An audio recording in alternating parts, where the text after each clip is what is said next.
베드로전서 4장 7절로 11절의 말씀이 되겠습니다. 만물의 마지막이 가까이 왔으니 그러므로 너희는 정신을 차리고 근신하여 기도하라.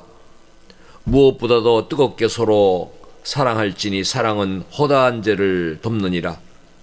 서로 대접하기를 원망 없이 하고 각각 은사를 받은 대로 하나님의 여러 가지 은혜를 맡은 선한 청지기 같이 서로 봉사하라.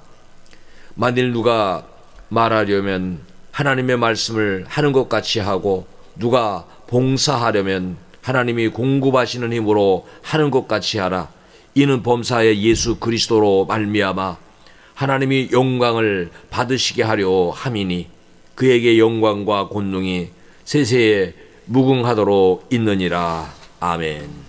12월을 시작하면서 12월은 이해의 마지막 달입니다. 오늘 본문에도 이제 만물의 마지막이 가까이 왔으니라는 말씀이 있습니다. 시절은 기다려주지 아니하고 계속 흘러갑니다. 그래서 우리가 오늘 본문을 대하면서 어리석은 자가 있고 지혜로운 자가 있는데 지혜로운 자는 때를 아는 자입니다. 지금 무엇을 할 때인가, 무엇을 하는 게 가장 현명한 것인가를 아는 것입니다. 특별히 오늘은 말씀으로 보는 그런 신앙으로 제가 많은 말씀을 여러분들에게 소개해 드릴 것입니다. 그래서 어떻게 보면은 오늘은 채소 맛있다. 우리가 밥 먹을 때 보면 채소가 많으면 채소 반찬만 많으면 채소 맛있다 이렇게 말하게 되는데 오늘은 하나님의 말씀의 밭입니다. 그래서 말씀으로 같이 은혜를 나누게 되기를 바랍니다. 성경은 크게 우리에게 하나님의 뜻과 하나님의 때를 분별하라고 말씀하고 있습니다. 그런데 사실은 이것을 분별하기가 쉽지가 않습니다. 전도서 3장에 보면은 분명히 천하 범사에 때가 있나니 그랬습니다. 만사에 때가 있는데 하나님의 하시는 일을 사람이 측량할 수 없게 하였다 그랬습니다. 우리는 어떻게 이 때를 알아야 되겠습니까? 오직 말씀으로 돌아가야 됩니다. 하나님의 뜻을 어디서 우리가 알 수 있겠습니까? 그것도 말씀으로 돌아가야 되는 것입니다. 예수님께서 우리에게 주신 말씀에 보면은 이 마지막 때에 보여지는 상황에 대해서 마태복음 24장 38절과 39절에 이렇게 이제 말씀을 주셨습니다. 홍수전에, 홍수는 노아의 시대 첫 번째 심판의 때입니다. 홍수전에 노아가 방주에 들어가던 날까지, 방주의 문이 닫히는 날까지 아무도 그 노아의 예비함에 대하여 동조하지 않았습니다. 사람들이 먹고 마시고 장가들고 시집가고 있었습니다. 즉 그들은 홍수가 나서 그들이 다 멸하기까지 깨닫지 못하였다고 했습니다. 인자의 임함도 이와 같으리라. 즉 먹고 마시고 시집가고 장가가고 세상 재미에 푹 빠져 있는 그 시대입니다. 저는 요즘에 아이들이 그 게임을 하는 것을 보면은 얼마나 열심히 하는지 모릅니다. 모든 거 다 잊어버리고 그 재미에 푹 빠져 있습니다. 시간이 얼마나 빨리 가는지도 모르고 그 재미에 빠져 있습니다. 마치 그와 같이 그럴 때에 주님의 심판은 임한다고 하는 것입니다. 그래서 우리에게 성경은 이렇게 말씀합니다. 로마서 13장 11절에 또한 너희가 이 시기를 알거니와 자다가 깰 때가 벌써 되었으니 이는 이제 우리의 구원이 처음 믿을 때보다 가까웠습니다. 여러분 말세는 예수님이 오신 그때부터 이제 주님이 다시 오실 때까지가 말세입니다. 우리 주님이 언제 오실지 모르지만 분명한 것은 처음 믿을 때보다 가까이 왔다고 하는 것입니다. 이 마지막 시대에는 정말 많은 상황들이 일어나는데 이 신앙적으로 신앙을 혼탁케 하는 일들이 요한일서 2장 7, 8절에서 이렇게 말씀합니다. 아이들아 지금은 마지막 때라. 자, 여기도 나오죠. 마지막 때라. 적 그리스도라. 더 그리스도가 오리라는 말을 너희가 들은 것과 같이 지금도 많은 적 그리스도가 일어났으니 그러므로 우리가 마지막 때인 줄 아노라. 이미 예수님이 왔다고 말하는 자도 있고 마지막 심판이 없다고 말하는 자도 있고 예수님을 부인하는 자들도 있습니다. 이 모든 것이 적 그리스도입니다. 이미 적 그리스도가 세상에 많이 등장했습니다. 머지않아 세상에 종말이 분명히 옵니다. 그렇다고 해서 우리가 식음을 전폐하고 일상생활을 멀리하는 그런 자세는 바른 자세가 아닌 것입니다. 만물의 마지막이 가까이 왔다고 한 것은 이것을 우리가 마음에 새기라고 하는 것입니다. 사실 본문을 대할 때 이것에 대한 말씀에 대해서 두려움이 있는 것입니다. 여러분, 심판이 있다고 하는 거예요. 마지막에 종말이 아니더라도 개인적인 심판이 있습니다. 개인을 반드시 하나님께서 불러가십니다. 어느 누구도 죽음을 피해갈 수가 없는 것입니다. 그렇다고 해서 우리가 죽음이 두려워 일상생활을 이제 모두가 멈추고 또 식음을 전폐하고 또 삶을 이제 아주 좋지 않게 만드는 그런 모습은 하나님의 뜻이 아닙니다. 성경에 보면은 마지막 시대의 바른 신앙은 자, 두 사람이 자다가도 한 사람이 들림 받습니다. 두 사람이 맷돌을 이렇게 돌리고 있는데 한 사람은 들림을 받습니다. 어떤 사람이겠습니까? 하나님의 뜻대로 사는 사람입니다. 하나님의 때를 늘 기억하고 사는 사람입니다. 마지막이 왔다고 하는 것입니다. 그래서 오늘 본문에 베드로전서 4장 7절은 말씀하고 있습니다. 만물의 마지막이 어떻게 왔어요? 아주 가까이 왔으니 그러므로 너희는 정신을 차리고 근신하여 기도하라. 자, 기도하라는 말씀이 나오는데 기도라는 말씀 앞에는 반드시 이런 내용이 나옵니다. 너희는 정신을 차리고 근신하여 기도하라. 자, 정신은 우리 마음과 생각을 말하는 것이죠. 근신은 말이나 행동을 삼가라. 그러니까 아무거나 아무 일이나 빠져 있으면은 근신이 되지 않습니다. 그래서 우리에게 정신을 차리고 근신하여 기도하라. 살아가는 삶도 정신 차리지 않으면 사고가 납니다. 눈을 뜨고 길을 잘 보고 걸어가야 됩니다. 운전도 생각 없이 하다가 큰 사고가 납니다. 여러분, 세상의 모든 일이 정신을 차리고 살아가야 됩니다. 우리가 이 세상을 바로 살아가기 위해서는 이렇게 정신을 차리고 근신하여 기도하라. 그러면서 베드로 기도하기 위해 우리에게 주신 말씀이 있습니다. 데살로니가전서 5장 6절에 보면은 그러므로 우리는 다른 이들과 같이 자지 말고 오직 깨어 정신을 차릴지라. 자, 많은 사람이 모이기를 폐하고 있어요. 많은 사람이 기도를 하지 않고 영적인 잠을 자고 있어요. 그렇게 하지 말고 오직 깨어 정신을 차릴지라. 여러분, 기도를 하는데 많은 기도가 필요합니다. 합심의 기도가 있고 우리가 같이 모여서 기도하고 중보기도 있고 개인기도 특별한 기도도 있지만 이제 성경 속에서 예수님께서 정말로 기도하는 자는 이렇게 기도하라는 말씀이 마태복음 6장 6절에 주셨습니다. 너는 기도할 때 내 골방에 들어가 문을 닫고 은밀한 중에 계신 내 아버지께 기도하라. 은밀한 중에 보시는 내 아버지께서 갚으시리라. 여러분, 은밀한 기도가 있어야 됩니다. 주님만 아시는 기도예요. 우리가 골방을 남들이 보지 않는 구석진 방이라고 생각할 수가 있습니다. 그러나 지금은 그런 방을 여러분이 만들기가 쉽지 않습니다. 그러나 내가 하나님 앞에 기도하겠다고 하면은 어디서든지 만들 수가 있습니다. 여러분이 먼 거리를 갈 때 비록 눈을 뜨고서도 기도할 수 있습니다. 저는 핸들을 잡고 먼 거리를 갈 때 한참을 기도합니다. 기도하면서 갑니다. 또 병원에서도 그랬죠. 복도가 기도하는 자리였어요. 여러분이 기도하고자 마음을 갖는다면은 어디서든지 하나님과 대화할 수 있는 거예요. 이런 대화의 기도를 여러분 쉼 없이 해야 됩니다. 하나님께서는 우리가 대화하기를 원하고 계십니다. 여러분 하나님 아버지를 수시로 무시로 이렇게 부를 수 있기를 바랍니다. 평상시에 기도 생활이 없는 자는 이상한 일만큼요 별로 그렇게 대단한 말도 아닌데 시험이 듭니다. 그리고 상처를 받습니다. 거기에 대해서 예수님은 마태복음 26장 41절에 말씀해 주고 있습니다.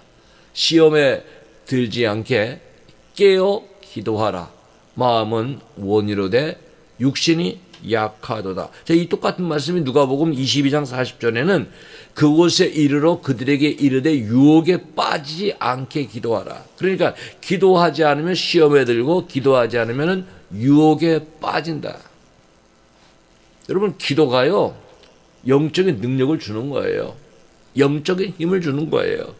그래서 근신하지 않으면 어떻게 되느냐. 베드로전서 5장 8절에는 근신하라 깨어라 너희 대적 마귀가 우는 사자같이 두루 다니며 삼킬 자를 찾나니. 여러분 마귀에게 사로잡히면 기도를 하지 않습니다. 마귀에게 사로잡지 않으면 교만하게 바뀝니다. 마귀에게 사로잡히면은 영적인 잠을 잔다고 하는 거예요. 여러분 마귀의 먹거리가 되지 않도록 정신을 차리고 근신하는 기도의 모습이 우리 모두에게 있어야 되는 것입니다. 자, 기도에 대한 말씀 데살로니가전서 5장 17절에는 간단한 말씀이죠. 어떻게 기도합니까? 그냥 호흡처럼 하라는 거예요. 쉬지 말고 기도하라. 주님 지금 무엇을 합니다. 주님 이 길에 동행해 주십시오. 하나님 지혜를 주십시오. 하나님 능력을 주십시오. 담대함을 주십시오. 하나님 내가 지금 가는 이 길에 누구를 만나는데 그 사람의 마음을 하나님께서 주장해 주시고 그에게 강건함을 주시고. 여러분 주여하러 수시로 무시로 얼마든지 기도할 수가 있습니다. 우리는 꼭 교회에 와서 앉아서만 기도하는 생활을 생각하지 마시고 당연히 교회는 기도하는 집입니다. 여러분 가정에서도 수시로 무시로 기도하면서 살아야 되는 것입니다. 기도를 하지 않는 것 자체가 뭐냐? 따라해 보시기 바랍니다. 기도하지 않으면 죄를 짓는 것이다. 죄를 짓는 것이에요. 이미 그것은 사무엘상 12장 23절에 말씀하고 있어요. 나는 너희를 위하여 기도하기를 쉬는 죄를 여호와 앞에 결단코 범하지 아니하고 선하고 의로운 길을 너희에게 가르칠 것인지요. 그랬어요. 기도를 쉬는 죄를, 자, 여러분이 하나님의 뜻을 벗어난 게 죄예요. 기도하라 명령하셨잖아요. 그걸 벗어났다. 제가 이 말씀을 준비하면서 저도 많이 갇히게 됐어요. 저도 기도를 때로는 이렇게 열심히 못해서 그래서 말씀 준비를 다 해놓고 또 한참을 이렇게 기도를 했습니다. 왜? 이 말씀대로 우리가 살자는 거예요. 여러분의 생활 속에서 기도를 쉬는 일이 없어야 돼요. 기도 중 생활 속에 꼭 집어넣으십시오. 여러분 식사 중이 있잖아요. 식사 중, 근무 중, 통화 중 이런 게 있잖아요. 하나님 앞에 기도 중, 말씀 읽는 중 이 생활을 꼭 해야 되는 거예요. 하나님이 기뻐하시는 자는요 우리가 무조건 기도하는 것이 아니라 여러분 하나님 앞에 청결한 마음, 정직한 마음을 가져야 됩니다. 그래서 잠언 15장 8절에는 악인의 제사는 여호와께서 미워하셔도 정직한 자의 기도는 그가 기뻐하시느니라. 자, 우리의 정직을 누가 아십니까? 하나님이 아십니다. 하나님이 중심을 보십니다. 여러분 아무리 어려움이 와도 힘든 일이 생겨도 말씀을 붙잡고 기도해야 됩니다. 로마서 12장 12절은 소망 중에 즐거워하며 환난 중에 참으며 기도에 항상 힘쓰며. 그러니까 신앙인들은 어려울수록 하나님께서 나에게 기도하라고 하는구나. 나를 더 하나님을 의지하도록 하라고 하는구나. 그래서 여러분 어려움이 오면은 분명히 근심과 염려가 옵니다. 제가 아마 이 말씀을 거의 매주일 몇 시간마다 여러분에게 소개하는 말씀 같아요. 빌립보 4장 6절에는 아무것도 염려하지 말고. 자, 여러분 근심의 빛을 가지고 왔어요. 그러나 기도하고는 근심의 빛을 던지고 가야 돼요. 한나가 그랬죠. 한나가 근심하고 심히 통곡하고 울면서 기도했다가 엘리 제사장이 하나님께서 내게 은혜 주시기를 원한다. 그러니까 아멘하고 돌아갔어요. 근심의 빛이 없었다 그랬어요. 모든 일에 기도와 간구로 너희 구할 것을 감사함으로. 그래서 여러분 기도하는 자는 원망을 가지고 원한을 가지고 왔지만은 그게 감사로 바뀌어야 돼요. 우리가요 감사할 때 하나님께서 기뻐하시고 감사하는 기도를 은혜 주시는 것입니다. 성경에는 그러한 내용을 너무 많이 주고 있습니다. 골로새서 4장 2절에도 자 여기도 나오죠. 마치 데살로니가전서 5장 17절과 빌립보 4장 6절을 뭉쳐놓은 말씀과 같이 나오죠. 기도를 계속하고 기도에 감사함으로 깨어있으라. 해봅시다. 기도의 정신은 감사의 정신이다. 네, 여러분 막 원망도 할 수 있어요. 하나님께 와서 막 한숨도 풀어놓을 수 있어요. 그러나 결국은 감사함으로 기도할 수 있어야 되는 거예요. 우리가 얼마만큼 성령의 사람이 되어야 되냐, 얼마만큼 거룩한 사람이 되어야 되냐, 얼마만큼 하나님이 원하시는 사람이 되어야 되냐, 그것을 유다서 1장 20절을 보면 알 수가 있습니다. 사랑하는 자들아 너희는 너희의 지극히 그랬어요. 거룩한 믿음 위에 자신을 세우며 무엇으로 기도해요? 성령으로 기도하며. 해봅시다. 성령으로 기도하며. 성령으로 기도하기 위해서 내 육신이 먼저 시동을 거는 거예요. 시동만 내가 걸어주면 성령이 나를 붙잡아 주십니다. 힘들지만 내 육신이 기도를 시작을 해야 돼요. 1%를 변화시킨다는 것이 어렵다고 했죠. 여러분 하루에 1분, 2분의 시작은 나를 변화시키기를 시작하는 것입니다. 작은 거로부터 변화가 와야 됩니다. 우리는요 반드시 작은 것에 시동을 걸어야 됩니다. 우리의 기도는 굉장히 귀중합니다. 여러분 좋은 걸수록 좋은 데 담습니다. 기도를 갖다가 어디에 담는가 하면은 금양로에 담는다 그랬어요. 기도가 그렇게 중요한 거예요. 그래서 계시록 8장 3절 4절에 보면은 또 다른 천사가 와서 제단 곁에 서서 금향로를 가지고 많은 향을 받았으니 이는 모든 성도의 기도와 합하여 보좌 앞 금 제단에 드리고자 함이라. 향연이 성도의 기도와 함께 천사의 손으로부터 하나님 앞으로 올라가는지라. 자, 기도가 너무 중요해서 천사가 우리가 기도할 때 그 옆에 와서 금학로의 기도의 향을 받는 거예요. 저는 이 말씀을 볼 때 내가 얼마나 금학로에 담을 수 있는 기도를 드렸는가 그 생각을 해보야 그거 해볼 때 더 많은 기도를 해야 되겠다. 그래야 그 기도를 가지고 하나님 보좌 앞에 천사가 가지고 올라가서는 응답을 가지고 내려온다고 하는 거예요. 그러니까 우리는 기도를 해야 돼요. 하나님은 개인의 기도도 중요시 여기고요. 단합해서 기도하는 것을 굉장히 기뻐하십니다. 그래서 마태복음 18장 19절에 보면 진실로 다시 너에게 이르노니 너희 중에 두 사람이 땅에서 합심하여 무엇이든지 구하면 하늘에 계신 내 아버지께서 그들을 위하여 이루게 하시리라. 그래서 기도 생활은 가능하나 같이 하는 게 좋아요. 같이 중보기도 하고 같은 제목을 기도하고. 그래서 여러분 어렵고 힘든 제목은 서로 나눠서 같이 합심으로 기도해야 되는 거예요. 우리 이제 첫 번째 찬양이 있습니다. 우리 함께 기도해. 이 찬양 후 계속해서 말씀을 듣겠습니다.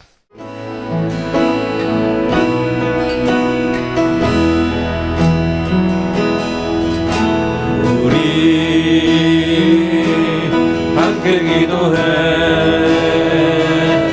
주 앞에 나와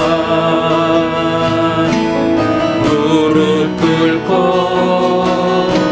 오늘 베푸시는 주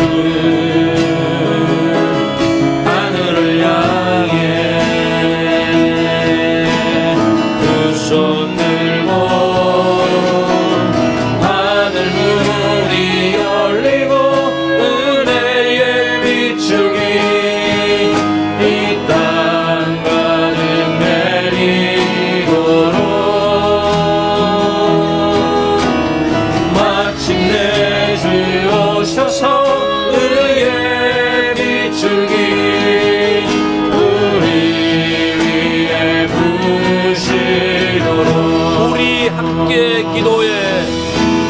우리 함께 기도해. 주 앞에 나와 무릎 꿇고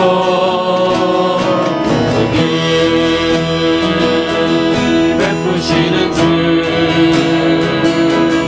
하늘 향해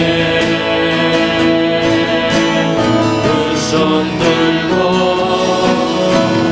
하늘문이 열리고 은혜의 비추기 이 땅 가득 내리도록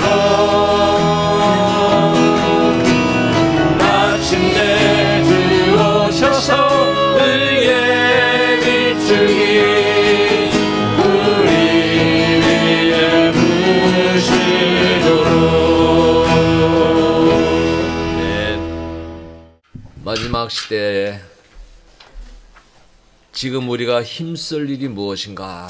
자, 정신을 차리고 깨어 기도하며 베드로전서 4장 8절에는 이렇게 말씀하고 있습니다. 무엇보다도 뜨겁게 서로 사랑할지니 사랑은 허다한 죄를 덮느니라. 자, 이 말씀을 잘 보면은 사랑을 하는데 무엇보다도 그랬어요. 무엇보다도 뜨겁게, 적당히 아니라 뜨겁게 사랑하라. 예수님께서요 한 서기관을 칭찬하신 말씀이 있습니다. 여러분, 우리가 주님의 칭찬을 받아야 되겠죠. 마가복음 12장 33절에 보면은 또 마음을 다하고 지혜를 다하고 힘을 다하여 하나님을 사랑하는 것과 또 이웃을 자기 자신과 같이 사랑하는 것이 전체로 드리는 모든 번제물과 기타 제물보다 나으니라. 그러니까 제사보다도 사랑하는 것이 더 우선이다. 더 귀하다. 그래서 예수님이 칭찬해 주셨어요. 여러분, 우리가 사랑하는데 사랑은 용서를 해야 돼요. 용서해야 하는 것 중에 대표적인 것은 허다한 죄를 덮는다. 예수님에게 물었을 때 우리가 얼마만큼 용서를 해주는 것이 좋습니까? 그러니까 예수님은 마태복음 18장 22절에 이렇게 말씀하셨어요. 예수께서 이르시되 내게 이르노니 7번뿐 아니라 7번을 70번까지라도 할지니라. 그러면 계속해서 잘못을 인정하고 또 용서를 구할 때 용서해 주라. 우리나라는 참 이상하게 3번 정도까지 이렇게 생각하죠. 3번까지는 용서해 주는데 3번뿐만 아니라 상대가 정말로 용서를 구하면 용서해 주라. 예수님은 그 간음의 현장에서 잡혀온 여인. 근데 정말 그 이스라엘 사람들 악하죠. 간음의 현장이 어떻게 여자만 잡아다 놨는지 몰라요. 남자도 잡아와야 되잖아요. 근데 여자만 잡아왔어요. 그러면서 그에 대하여 예수님의 그 심판을 사람들이 요구했을 때 예수님은 너희 중에 죄 없는 자가 먼저 돌로 치라. 그러니 다 양심의 가책을 느껴서 다 뿔뿔이 돌아갔어요. 그래서 예수님은 요한복음 8장 11절에 자 누가 있느냐 물었을 때 여인이 대답합니다. 주여 없나이다. 예수께서 이르시되 나도 너를 정죄하지 아니하노니 가서 다시는 죄를 범하지 말라. 자, 주님 죄를 허물을 덮어주셨어요. 용서하셨어요. 우리가 이 말씀들을 배워야 돼요. 그래서 진정 형제를 용서할 때는 마태복음 18장 35절에 말씀하죠. 너희가 각각 마음으로부터 용서가 있어야 돼요. 마음으로부터 형제를 용서하지 아니하면 나의 하늘 아버지께서도 너희에게 이와 같이 하시리라. 자, 이것은 주기도문 내용과 똑같아요.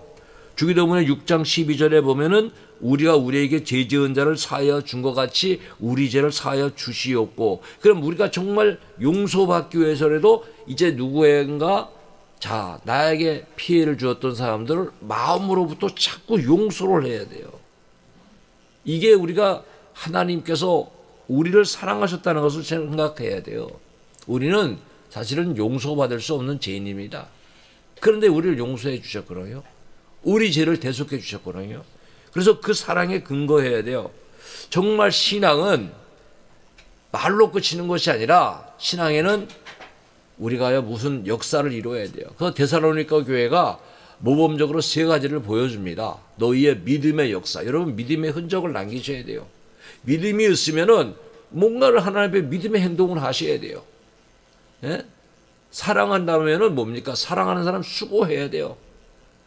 입으로만 사랑하는 것이 아니라 수고가 따라야 되고 또 우리 주 예수 그리스도에 대한 소망을 가진 사람은 인내하라. 여러분 천국 소망하십니까? 천국 가는 날까지 인내하는 거예요. 이것을 우리 하나님 아버지 앞에서 끊임없이 기억하는 신앙이 돼야 된다 하는 거예요. 우리에 대해서 여러분 오늘 이 시대에 지금 우리가 힘쓸 일은 사랑하는 일이라. 근데 이 사랑은 세상의 사랑과 같을 수가 없습니다. 우리가 사랑장을 오늘은 살펴야 됩니다. 그래서 사랑장 고린도전서 13장 1절로 3절을 제가 여러분 읽어드리면은 사랑이 얼마나 중요하냐.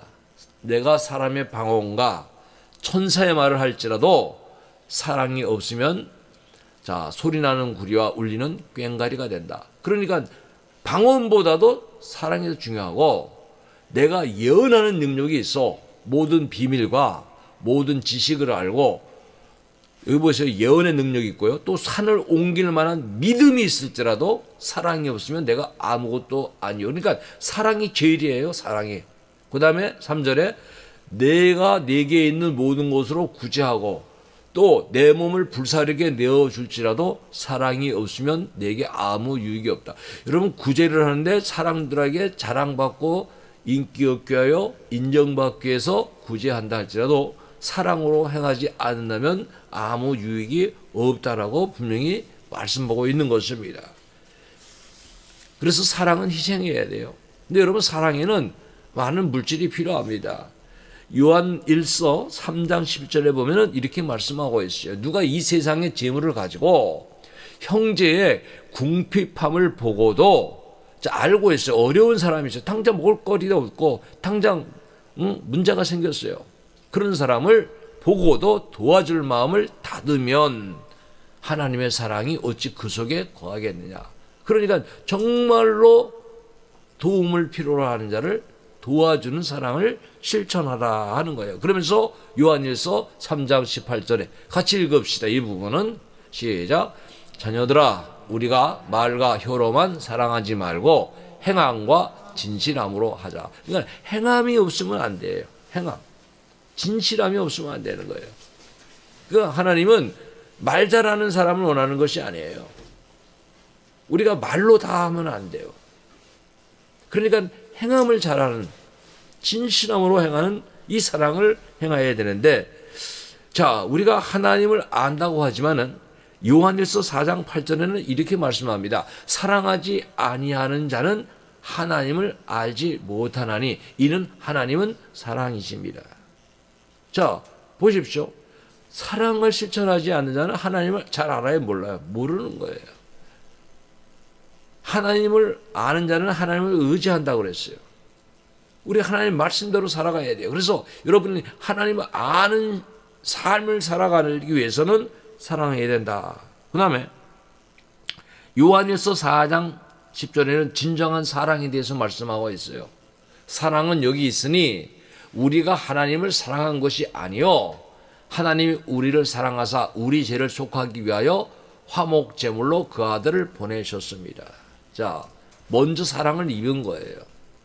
우리도 그렇게 사랑해야 돼요. 그런데 거기에 희생 제물이 필요했어요.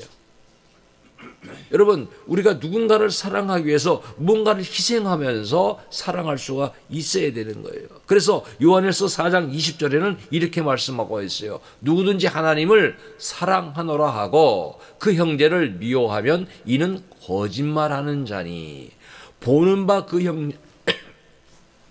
형제를 사랑하지 아니하는 자는 보지 못하는 바 하나님을 사랑할 수 없느니라.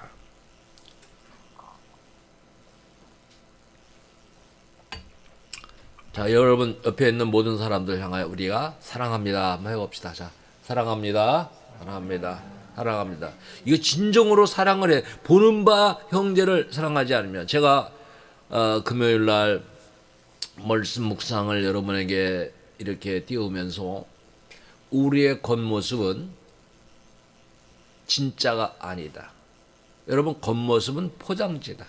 해보세요. 겉모습은 포장지다. 속이 진짜다. 속이 가짜예요? 내 속이 진짜예요. 내가 참 믿음을 가지면 하나님은 나를 중심을 보시잖아요. 하나님은 외모와 그 키와 신장을 버렸노라. 우리 겉모습이 진짜가 아니에요. 하나님 보실 때. 여러분, 하나님 보실 때 우리 중심이, 그래, 네가 기도하는 사람이고 네가 사랑하는 사람이구나, 이것을 인정을 받아야 돼요. 그래서 베드로전서 1장 22절에 이렇게 말씀합니다. 너희가 진리를 순종함으로 너희 영혼을 깨끗하게 하여 거짓이 없이 형제를 사랑하기에 이르렀으니 마음으로 뜨겁게 서로 사랑하라. 그래서 주님이 원하시는 사랑은 마음의 뜨거움을 가진 사랑이에요. 그러니까 세상의 사랑과 다르죠. 마음으로 뜨겁게 사랑하는 그 사랑. 자, 사랑은 사실 서로 사랑하는데, 교회 성장이 어디에서 일어나느냐? 교회 성장이 사랑에서 일어난다 하는 것을 에베소서 4장 16절은 말씀하고 있어요. 그에게서 온몸이 각 마디를 통하여 도움을 받음으로 연결되고, 여기 그에게서는 주님을 말하는 거예요.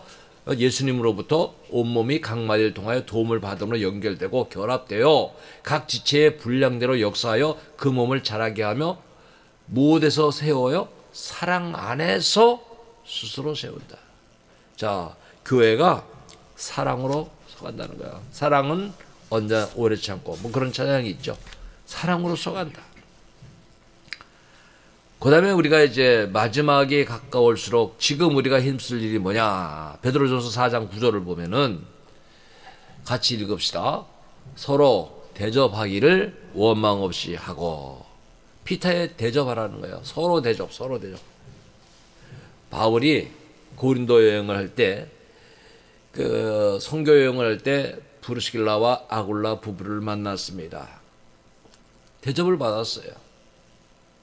정말 그들이 주의 종을 대접하는 사람들이었어요.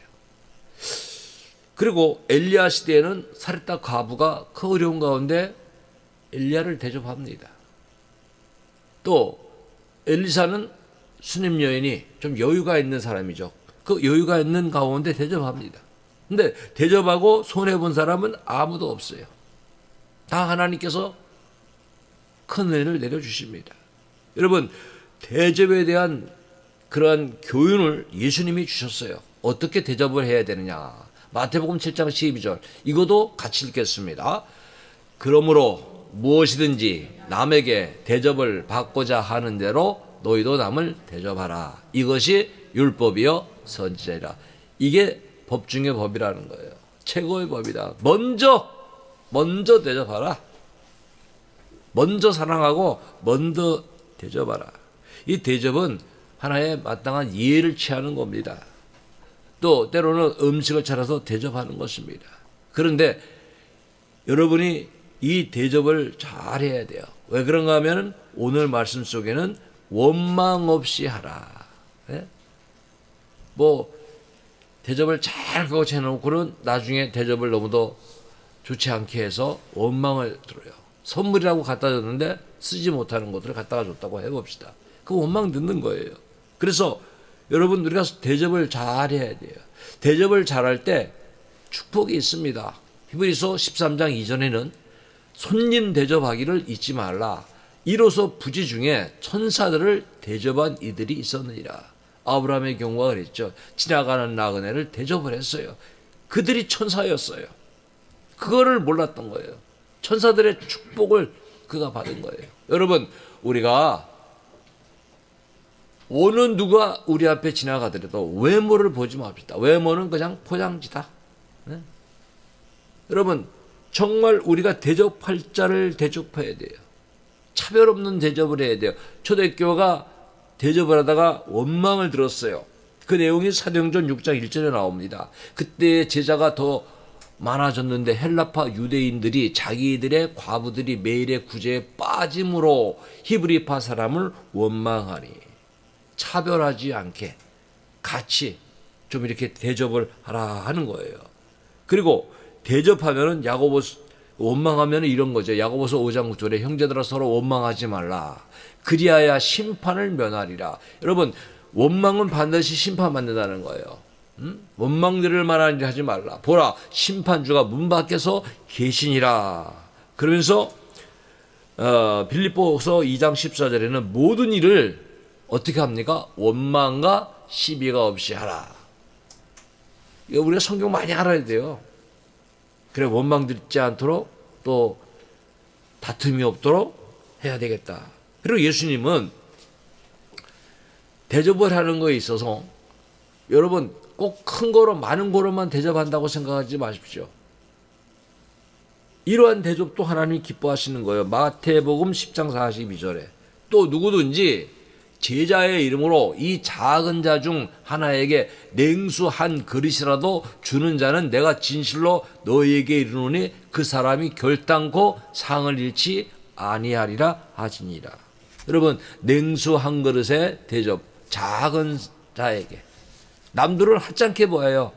남들은 무시해요. 외면시켜요. 그러나 우리 믿음의 사람들은 누가 소외당하지 않도록 어떤 사람도 차별되지 않도록 대접하는 것이 굉장히 중요하다.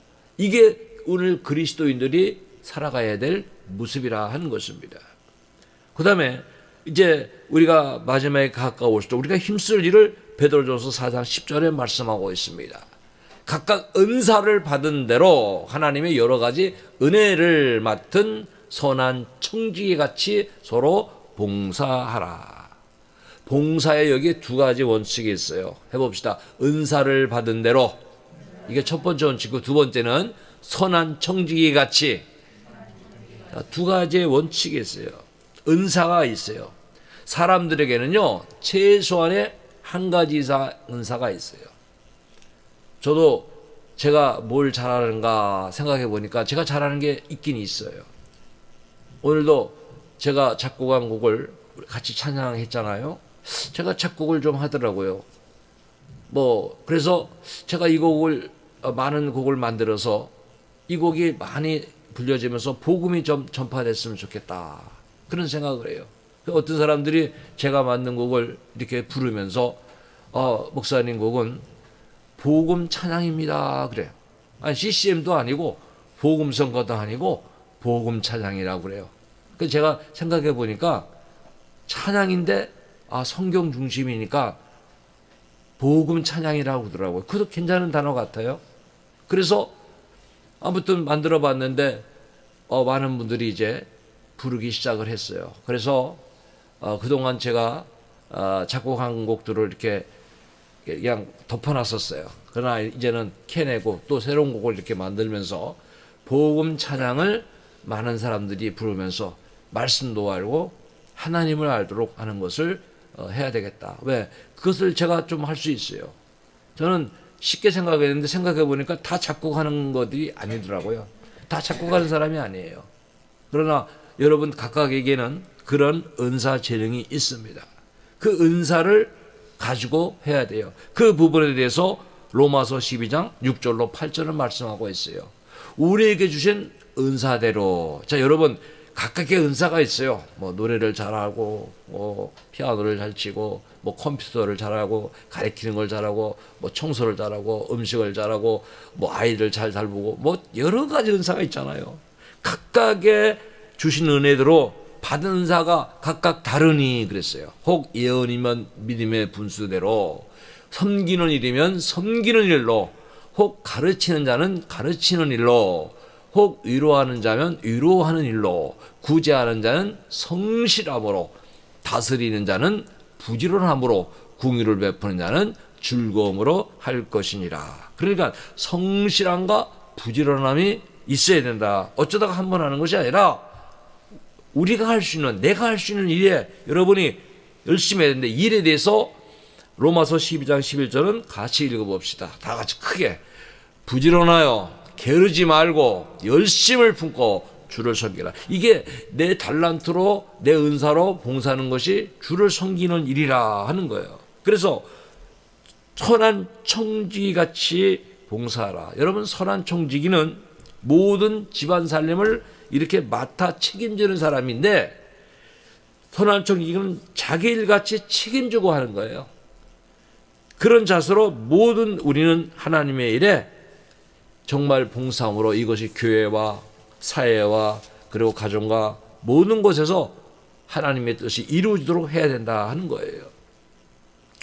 자, 섬김은 참 봉사는 주님의 뜻인데 예수님 이렇게 말씀하셨어요. 마태복음 20장 28절에 인자가 온 것은 섬김을 받으려 함이 아니라 도리어 섬기려 하고 자기 목숨을 많은 사람의 대속물로 주려 함이라. 그러니까 예수님은 봉사하러 오셨다 이렇게 말씀하셨어요.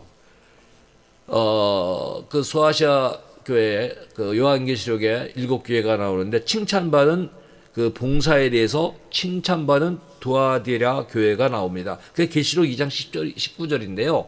예수님이 이렇게 말씀하셨어요. 내가 내 사업과 사랑과 믿음과 섬김과 그랬어요. 응? 너희들이 이렇게 하는 인내를 안 오니 내 나중 행위가 처음 것보다 많다. 여러분 굉장히 귀중한 거잖아요. 처음에 봉사한 것보다도 갈수록 더 많은 섬김 봉사를 했다 하는 거예요. 우리가 그런 믿음으로 성장해 나가야 되고, 또 예수님은 이렇게 말씀하십니다.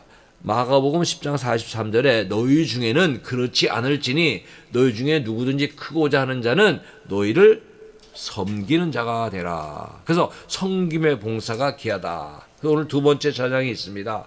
당신의 그 섬김이 해같이 빛나리. 오늘 이 찬양을 들으시고 이제 우리가 마지막 부분을 듣도록 하겠습니다.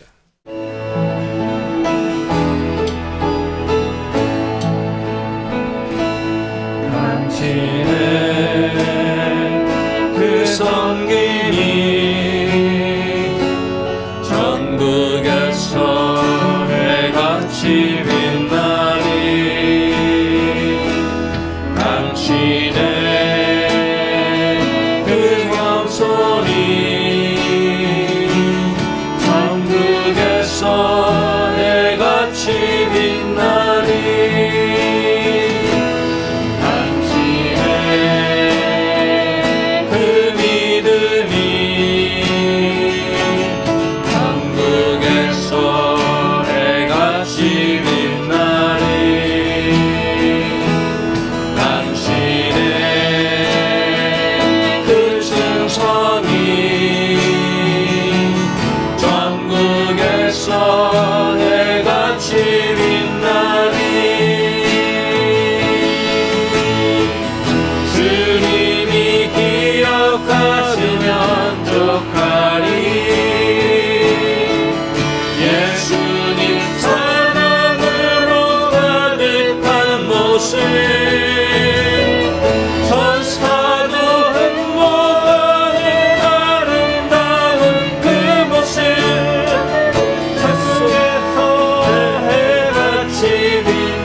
당신의 그 순종이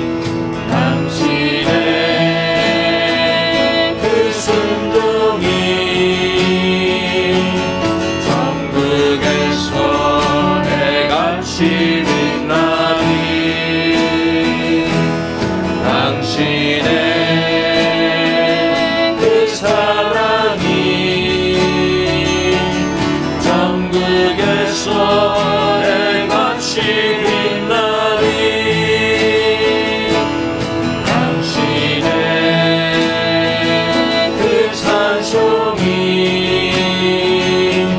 전국에서 해같이 빛나리.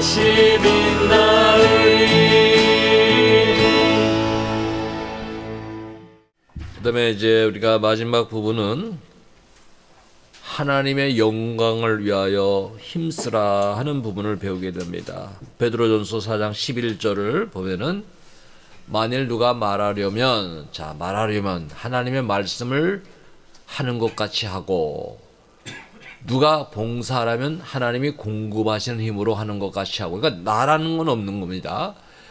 같이 하라. 이는 범사에 예수 그리스도로 말미암아 하나님이 영광을 받으시게 하려 함이니 그에게 영광과 권능이 세세에 무궁하도록 있느니라. 아멘.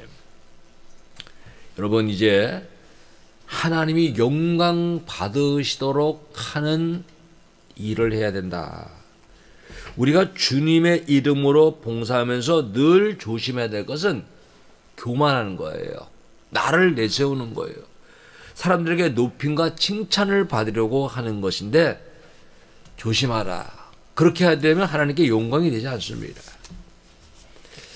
하나님은 영광이 되도록 하라고 하는 이 말씀은 뭡니까? 하나님이 주시는 힘으로 한다. 하나님 주시는 능력으로 한다. 하나님이 이렇게 하시게 했다. 결국 하나님을 증거하라고 하는 거예요. 하나님을 전파하라고 하는 거예요.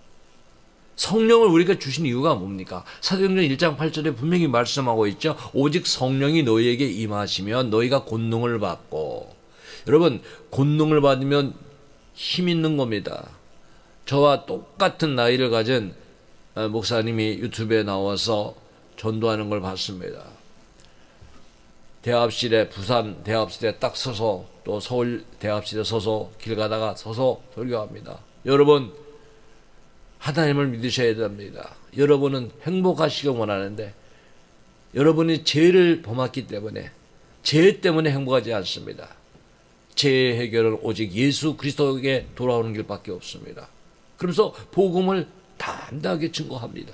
저는 그것을 보면서 우리가 주님의 권능과 능력을 받아야 담대하게 증거할 수 있구나 하는 걸 느꼈습니다. 여러분들, 권능을 받고 어떻게 합니까? 가까이서부터 예루살렘과 온 유대와 사마리아와 땅끝까지로 내 증인이 되리라.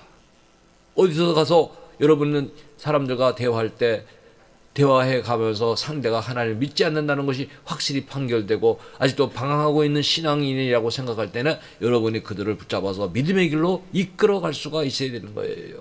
그래서 우리는 나를 나타내는 것이 아니라 주님을 증거하는 거예요. 그래서 우리의 봉사는 내가 봉사하는 것이 아니에요. 빌립보 3장 3절은 이렇게 말씀합니다. 하나님의 성령으로 봉사하며. 그렇죠?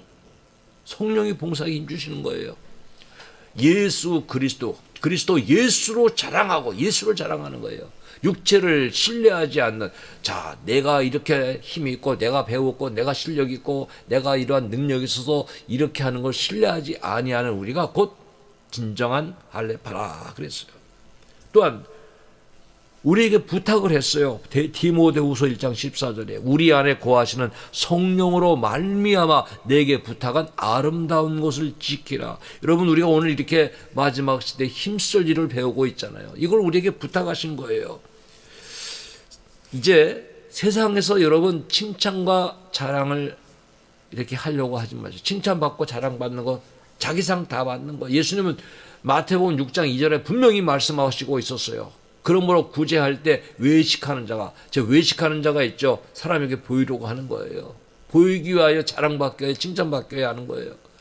외식하는 자가 사람에게서 영광을 얻으려고 회당과 거리에서 하는 것 같이 너희 앞에 나팔을 불지 말라. 진실로 너에게 이르노니 그들은 자기 상을 이미 받았느니라. 예? 여러분, 하늘나라에 가서 상을 받아야죠. 믿습니까? 하나님 나라의 상급 바라보고 살아가십시오. 아무도 안 알아줘도 돼요. 주님이 알으시면 되는 거예요. 하나님만 아시는 신앙생활 하시면 되는 거예요. 그런 신앙생활을 해나가야 된다고 하는 거예요. 바울은요, 내가 자랑할 것이 있는다. 바울도 자랑을 했는데 무슨 자랑을 했느냐? 갈라디아 6장 14절에 말씀하고 있습니다. 그러나 내게는 우리 주 예수 그리스도의 십자가 외에 결코 자랑할 것이 없으니. 그러니까 바울의 자랑은 오직 뭐예요? 십자가. 오직 예수님. 그리스도로 말미암아 세상이 나를 대하여 십자가에 못 박히고 내가 또한 세상에 대하여 그러하리라. 오직 십자가만 자랑했어요. 그 우리는 안 알아줘도 괜찮아요. 누가 격려해줘야 일하고 누가 위로해줘야 일하고, 이건 어린 신앙이에요. 여러분, 주님이 아시면 되는 거예요. 빌보 3장 3절에도 말씀하고 있어요. 하나님의 성령으로 봉사하고. 여러분, 누가 봉사하게 하십니까? 성령이. 성령의 충만이 오면은 오늘 말씀대로 살아가도록 붙잡아 주시는 거예요. 그래서 예수로 자랑하고, 자, 예수님 자랑하는 거예요. 육체를 신뢰하지 않은 우리가 곧 할례파라. 그 다음에 자랑에 대해서 이렇게 말씀하고 있어요. 야고보서 4장 16절에 이제도 너희가 허탄한 자랑을 하니 그러한 자랑은 다 악한 것이라. 세상적인 자랑 하나님 기뻐하지 않습니다. 악하게 보시는 것입니다. 우리가 무엇을 하든지 하나님의 영광을 드러내도록 하기 위해서 이 말씀을 기억해야 돼요. 고린도전서 10장 31절, 너무도 유명한 말씀이고 중요한 말씀이죠. 그런즉 너희가 먹든지 마시든지 무엇을 하든지 다 하나님의 영광을 위하여 하라 그랬어요. 하나님의 영광 믿습니까? 내가 먹는 것도 어떻게 먹어야 하나님께 영광이 될까? 마시는 것도, 또 내가 무엇을 하든지 어떻게 해야 하나님의 영광이 될까? 고린도후서 4장 5절에도 이렇게 말씀하고 있어요. 우리는 우리를 전파하는 것이 아니라 나를 알리기 위해서 가는 게 아니에요. 오직 오직 그리스도 예수의 주 되신 것과 또 예수를 위하여 우리가 너희의 종된 것을 전파해. 우리는 그리스도에게 종이라는 것, 우리 예수님을 증거하기 위해 가는 것이에요. 그리고 가장 보람된 삶, 세상의 일은 헛된데 전도서 12장 3절에 이제 마지막 절입니다. 일의 결국을 다 들었으니 하나님을 경외하고 그의 명령을 지킬지어다. 이것이 모든 사람의 본분이니라. 자, 따라해 보시기 바랍니다. 하나님을 경외하고 명령을 지킬지어다. 예, 하나님을 경외하고 명령. 오늘 이제 마지막 시대에 우리가 힘쓸 일을 배웠어요. 마지막이 가까워서 정신을 차리고 깨어 기도하고, 오늘부터 더 기도에 정신 차리고 기도하시고요. 무엇보다 사랑이 제일입니다. 우리 성도들 사랑하십시오. 근데 용서하고 허물을 덮어주는 사랑을 해야 되고요. 또 대접을 하되 원망이 없는 대접을 해야 됩니다. 또 자신이 가진 은사를요 숨겨두시면 안 돼요. 우리 교회가요 숫자가 작은 것 같아도 여러분 은사들이 다 있어요. 제가 볼 때 여러분 가지고 있는 재능들이 얼마나 많은지 몰라요. 그거 다 하나님 앞에서 봉사하십시오. 다 개발시키십시오. 하나님께서 우리에게 주신 것을 선한 청지기같이 봉사하면 영광을 받으신다 그랬어요. 우리는 하나님이 더 원하시고 더 기뻐하신 일에 힘써야 되는 거예요. 그래서 이 말세를 사는 우리들은 주님 뜻대로 살면은 마지막에 분명히 우리는 들림받습니다. 그리고 우리는 주님이 다시 오실 때 부활하는 것입니다. 우리는 하나님 나라에 넉넉히 들어갈 수가 있는 것입니다. 그래서 주님의 뜻대로 깨어있는 성도들이 해야 됩니다. 여러분, 오늘 말씀이 헛되지 않기를 바랍니다. 여러분, 헛된 시간을 낭비하는 것은 나에게 유익이 없는 것을 할 땐 시간 낭비가 되는 것입니다. 오늘 말씀을 꼭 기억하시고 하나님께서 원하시는 이 말세를 사는 신앙의 모습을 가지고 살아가는 모두의 믿음의 사람이기를 우리 주님의 이름으로 축복합니다. 기도합니다. 걸어가시고 자비하시고 은혜로우신 아버지 하나님, 주님의 은혜와 사랑 가운데 지켜주셔서 오늘 이렇게 주님의 말씀을 저희가 들었습니다. 마지막이 더욱 가까워오는 이 마지막 시대에 지금 우리가 힘쓸 일이 무엇인가를 하나님의 뜻 가운데 살폈습니다. 무엇보다도 정신을 차리고 근신하여 깨어 기도하라고 말씀하셨습니다. 무엇보다도 허물을 덮으며 사랑하라고 하셨습니다. 받은 은사대로 봉사라고 했습니다. 하나님의 영광을 위해서 하나님이 증거대로 하라고 하셨습니다. 하나님, 우리가 이제는 어린아이의 신앙을 벗어버리고 하나님의 뜻대로 장성한 신앙이 되도록 인도하여 주시옵소서. 주님의 뜻 가운데 영광 돌리는 우리 모두가 되게 하여 주시옵소서. 예수님의 이름으로 기도하옵나이다. 아멘.